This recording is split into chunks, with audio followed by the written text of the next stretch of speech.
Okay, Segulah of the day. We'll start with that first. First of all, we have Rosh Chodesh coming up this Wednesday, Tuesday night Wednesday. Rosh Chodesh Sivan. It says as follows.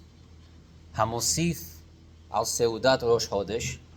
If somebody adds and makes a nice meal for Rosh Chodesh, ve'ochel ve'shoteh batuv, he sits and he eats and he enjoys himself on Rosh Chodesh properly, on a meal. Mosifin al mezonotav min hashamayim. They will add to your parnasa from shamayim. What does that mean, add on your parnasa from shamayim?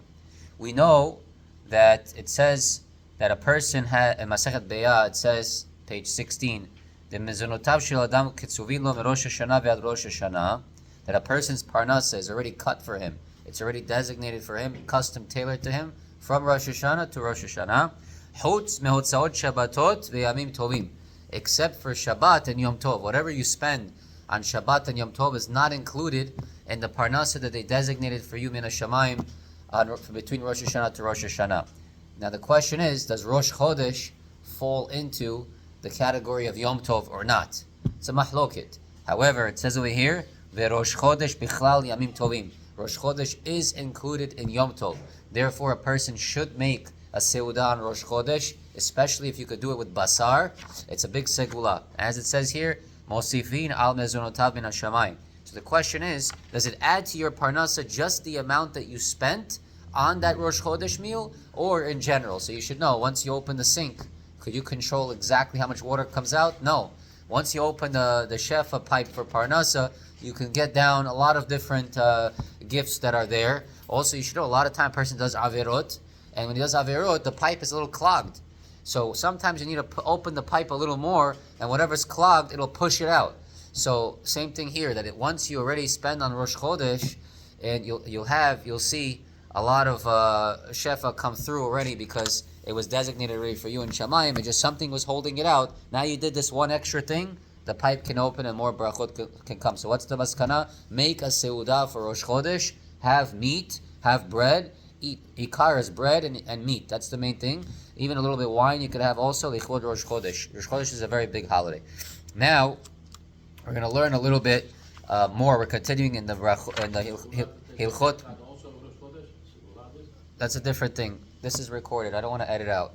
Okay, so the next halacha is about Birchot HaTorah. It says in Siman Tet, Seif Tet, in Siman Memvav, Lo yikra psukim kodem Birchot HaTorah, af al pi shehu umra derech tahanunim.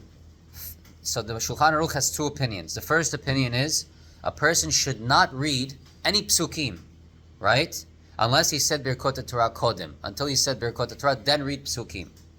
Veyesh omrim, second opinion is, she'en lachush, don't worry. You could read psukim, even if you didn't say Birchot HaTorah, kivan she'en omram ela derech tahanunim. Because you said the psukim, derech tahanunim. What does tahanunim mean? Supplications, something like just psukim, you're not learning. V'nachon lachush lesvara rishona. However, the Beit Yosef chooses to end this halacha in the Shulchan Aruch. It's better to be concerned and be careful and do the first halacha. So we know there's a rule when you learn Shulchan Aruch, stam vayesh. Halacha ki stam. However, what if it's stam vayesh, but in the yesh he says vayesh lachush l'svara rishona? He doesn't normally do that. Sometimes it's stam vayesh, and whatever he writes in the yesh is just an opinion. He doesn't say in the second opinion, by the way, maybe you should pay attention to the first opinion. So we don't know what to do. So therefore, the Yalkut Yosef brings down a very interesting way to look at it. He says that the Maran Shulchan Aruch did not see a sefer called Shut Pe'er Ador, which Shut Pe'er Ador was something that they said written by the Rambam, and the Rambam says that even when you read psukim, pasak le'achmir, he says you should be strict. You should say Birchot HaTorah before you say psukim. If the Mechaber, if the Baal Shulchan Aruch, the Beit Yosef, would have seen this Rambam, that you should say Birchot HaTorah before saying psukim, even if you're not learning them, he would have not wrote he would have said that everybody has to say psukim, and before you say psukim, you have to say Birchot HaTorah. That's what he would have said. So therefore, If a person is, I'm going to give you a practical halacha with this. You walk into, let's say, minyan. Let's say you come here, and we're already at kedusha, nagdishach. You didn't say Birchot HaTorah.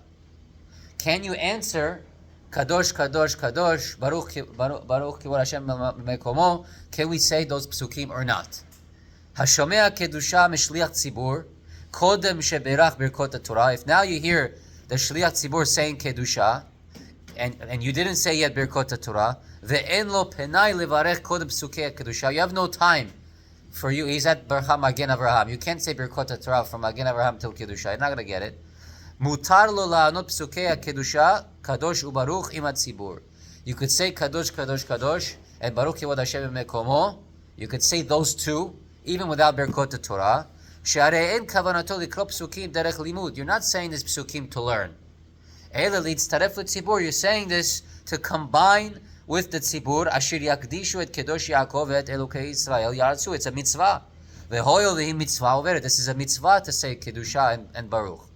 So therefore, you could say the psukim without having Birchot HaTorah before, because you have this first halacha in the Shulchan Aruch. So we're being very lenient by doing so. So that is the halacha for today, and we'll continue this be'iyun a little bit after davening.